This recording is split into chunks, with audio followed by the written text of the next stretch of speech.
Assalamualaikum guys, selamat datang ke SRTV. Jadi itulah dia, whistle penamat telah pun dibunyikan oleh referee untuk perlawanan timbal balik pusingan kedua untuk Piala FA Sabah menentang Kelantan atau TRW lah. Dan ini perlawanan dilangsungkan di Stadium Likas. Banyak benda yang menarik untuk dikatakanlah pada perlawanan ni, tapi seperti biasa aku tidak akan menyentuh secara mendalam. Aku menyentuh benda-benda yang crucial dan penting saja pada perlawanan ni, dan selebihnya aku berikan kepada anda untuk meletakkan pendapat anda di ruang komentar di bawah selepas selesai menonton video ni. Okay guys, kita menang perlawanan ni 3 gol berbalas 1 di Stadium Likas. Alhamdulillah, untunglah bagi siapa-siapa yang tengok perlawanan tu pertama kali menyaksikan kemenangan Sabah FC di halaman kita sendiri guys. Okay. Ketiga-tiga gol dijaringkan oleh Aidin Muyajid pada minit ke-10, 21 dan minit 56. Penalti yang dihadirkan oleh kerana terkena tangan pemain Kelantan. Dan gol tunggal Kelantan dijaringkan oleh Lingbo Alexander pada minit ke-47, separuh masa pertama sewaktu masa tambahan, dan pada masa itu kedudukan 2-1 lah. Penceritaan mengenai apa yang telah dijadikan oleh Sabah dilakukan oleh Aidin Muyajid ni adalah merupakan satu pencapaian yang bagus aku rasakan, kerana ini boleh bilang orang boleh dikatakan mengembalikan kembali keyakinan beliau lah untuk mengemudi di bahagian hadapan Sabah FC. Tapi gol yang kedua tu macam boleh katakan milik Jafri Chu juga, pasal tandukan tu macam seolah-olah memang tepat masuk ke gawang, cuma disambung oleh Aidin Muyajid. Tapi again lah, tak kisahlah siapa sekalipun, yang penting 3 gol telah kita lakukan, memberikan agregat 5-2 lah untuk Sabah FC, dan kita akan marah ke pusingan seterusnya, pusingan separuh akhir di mana kita menentang JDT. So aku pada awal perjalanan saingan Piala FA ni aku mengatakan macam okey lah, Liga Super kita tidak begitu tune sudah kita punya persembahan di saingan Liga Super ni, so why not kita cari tempat lain lah. So Piala FA aku jadikan tumpuan aku untuk Sabah ni membuktikan kemampuan mereka. Dan of course setelah 2 perlawanan menentang Bunga Raya, menentang Kelantan, kita telah melalui perlawanan ni tanpa kekalahan back to back lah. So 4 perlawanan tidak ada sebarang kekalahan telah dilakukan. Soalan merupakan satu sekali lagi pencapaian yang cukup bagus untuk Sabah FC di saingan Piala FA.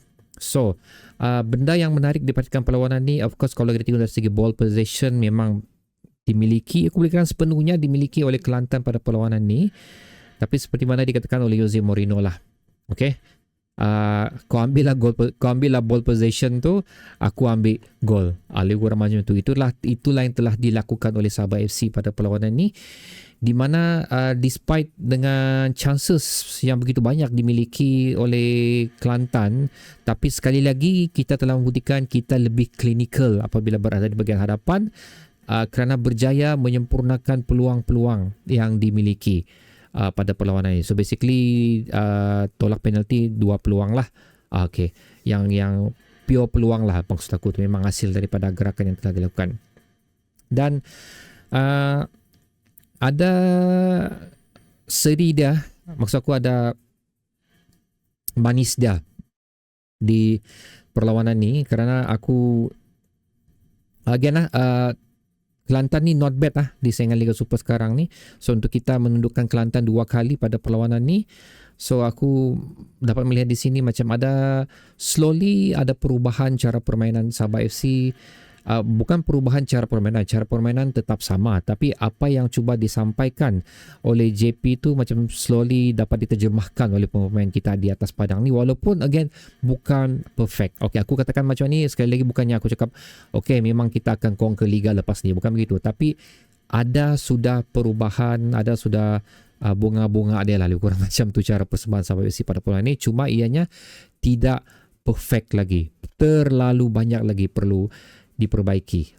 Cuma aku mengharapkan selepas perlawanan back to back menentang Kelantan ni, ianya akan memberi pemangkin semangat yang positif untuk Sabah FC bagi meneruskan momentum di saingan Liga Super pula.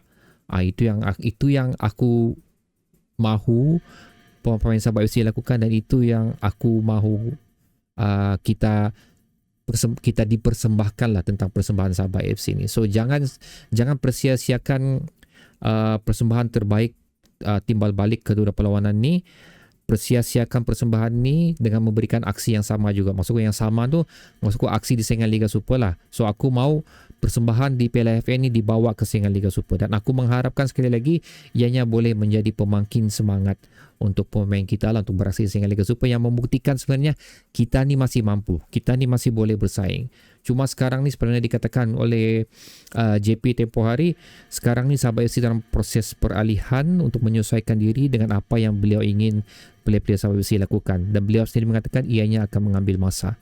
So hopefully masa tersebut telah pun sampai dia hasil daripada kemenangan ni, dan boleh boleh diteruskan lah untuk saingan Liga Super. Bagi aku penting perlawanan ni, penting kemenangan ni sebenarnya untuk kita mengembalikan keyakinan kita terhadap Sabah FC, dan untuk pemain Sabah FC mendapat kembali rentak permainan juga keyakinan mereka untuk beraksi di perlawanan yang seterusnya. Jadi tahniah untuk Sabah FC kerana mendapat kemenangan finally, pecah telur kemenangan di Silom Likas. Memang lama sudah kita nantikan kemenangan dia, akhirnya kita dapat memiliki kemenangan ni, dan yang paling penting bukan menentang tim yang underperform lah, tapi kita menentang tim yang memang perform sekarang ni, di mana kita menundukkan mereka sebanyak 3 gol berbalas 1.